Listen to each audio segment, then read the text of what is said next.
ఆంధ్రప్రదేశ్‌లోని ఒక ప్రముఖ ఐఏఎస్ అధికారి ఇచ్చిన తన సొంత మాటల్లో చెప్పాలంటే, తన శత్రువులే తన అభివృద్ధికి కారణమని చెప్పాడు. ఆయన ఇంటర్వ్యూలో ఏం చెప్పారంటే, ఆయన బీటెక్ అయిపోయిన తర్వాత ఒక 40,00,000 ప్యాకేజ్ ఉన్న జాబ్‌ని వదిలేసి యూపీఎస్సీ ఎగ్జామ్ పాస్ అవ్వాలని ఐఏఎస్‌కి ట్రై చేశారు.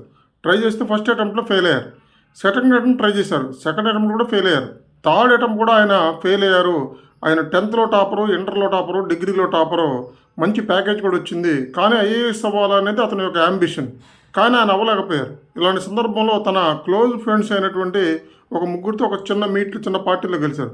కలిసినప్పుడు యాక్చువల్‌గా వాళ్ళకి ఇతనంటే చాలా అసూయ. కానీ పైకి మాత్రం నవ్వుతానే ఫ్రెండ్‌షిప్‌గా ఉంటారు. ఒక రకంగా శత్రువులనే చెప్పొచ్చు. వాళ్ళలో ఒకడు ఏం చెప్పాడంటే, "అరేయ్! ఎందుకురా అనవసరంగా నువ్వు ఐఏఎస్ ట్రై చేస్తావు, 40,00,000 ప్యాకేజ్ ఉంది. ఈ పాటికి 3 ఏళ్ల పాటు నువ్వు ఉన్నట్లు ఈ పాటికి ₹1,00,00,000 ప్యాకేజ్‌కి వెళ్ళేవాడివి. నీ వల్ల కాదురా. నీకు మ్యాథమెటిక్స్ బ్యాక్‌గ్రౌండ్ నుంచి వచ్చావు నువ్వు. నువ్వు ఒక విషయాన్ని ఎలాబొరేట్‌గా రాయలేవు. నువ్వు టూకీగా సమాధానం చెబుతావు కానీ ఎలాబొరేట్‌గా సమాధానం చెప్పలేవు. కాబట్టి నువ్వు ఎస్ఏ క్వెషన్స్ ఆన్సర్ చేయలేవు. You are unfit. కాబట్టి బాగానే జాబ్‌లో చేరు" అని చెప్పాడు. అప్పుడు అతనికి తెలిసింది, తను ఎలాబొరేట్‌గా రాయలేకపోతున్నాను అని. తర్వాత ఇంకో ఫ్రెండ్ అన్నాడు, "అదే కాదురా బాబు, నీ రైటింగ్ పర్వత చండాలంగా ఉంటుంది. నువ్వు చిన్నప్పటి నుంచి చూస్తున్నావు కదా, బీటెక్లో నేను ఎన్నిసార్లు చూడండి నేను. నీ రైటింగ్ వరస్ట్గా ఉంటుంది. నీ రైటింగ్ వరస్ట్గా ఉన్నప్పుడు వాల్యుయేషన్ చేసేటప్పుడు చదివే వ్యక్తికి అది అసహనంగా ఉంటుంది.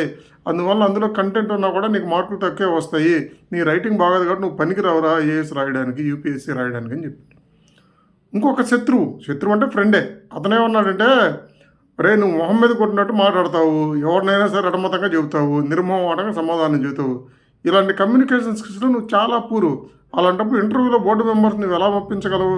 నువ్వు సమాధానం చెప్పినప్పుడు మొహం మీద కొట్టినట్టు ఉంటుంది. ఇన్ని లోపాలను నువ్వు ఎట్టి పడితే యూపీఎస్సీ ఎగ్జామ్ పాస్ అవ్వు. నా మాటని శుభ్రంగా మానేసి హ్యాపీగా నువ్వు ఏ ప్రైవేట్ ఉద్యోగం చేసుకో, మంచి ప్యాకేజ్ వచ్చేదని చెప్పాడు.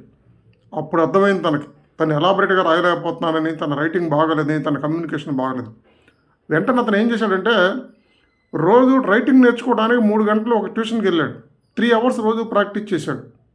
తర్వాత తన మాట తీరు మార్చుకోవడానికి ఒక చిన్న కోచింగ్ సెంటర్కి వెళ్ళి టీచింగ్ మొదలుపెట్టాడు. టీచింగ్లో ఏం జరిగిద్దంటే, తను చెప్పాలనుకున్న విషయాన్ని పిల్లలకు అర్థమయ్యేలా చెప్పాలని ఎవడైనా అనుకుంటాడు. అప్పుడు ఆటోమేటిక్గా తన కమ్యూనికేషన్ స్కిల్స్లో డెవలప్మెంట్ అనేది వచ్చింది. ఆ విధంగా 2 లోపాలని అతను జయించాడు. మూడోది ఎలాబొరేట్గా రాయటం అనేది 365 డేస్ రోజు రాశాడు. రోజు రాసి 365 డేస్లో ఒక విషయాన్ని ఎలాబొరేట్గా చెప్పడం అనేది తెలిసింది. అలా ఫ్రెండ్ చెప్పిన 3 లోపాలని సరి చేసుకొని 15 నెలల్లోనే అతను ఐఏఎస్ ఎగ్జామ్ పాస్ అయ్యాడు. కాబట్టి ఒక్కొక్కసారి మనలోని లోపాలు మనం విమర్శించే శత్రువులకే తెలిసిద్ది. మనం పాజిటివ్గా తీసుకుంటే అవి వాటిని మార్చుకొని మన అభివృద్ధికి వాటిని ఉపయోగించుకోవచ్చని ఈయన యొక్క జీవిత విషయం ద్వారా మనం అద్భుతంగా తెలుసుకోవచ్చు.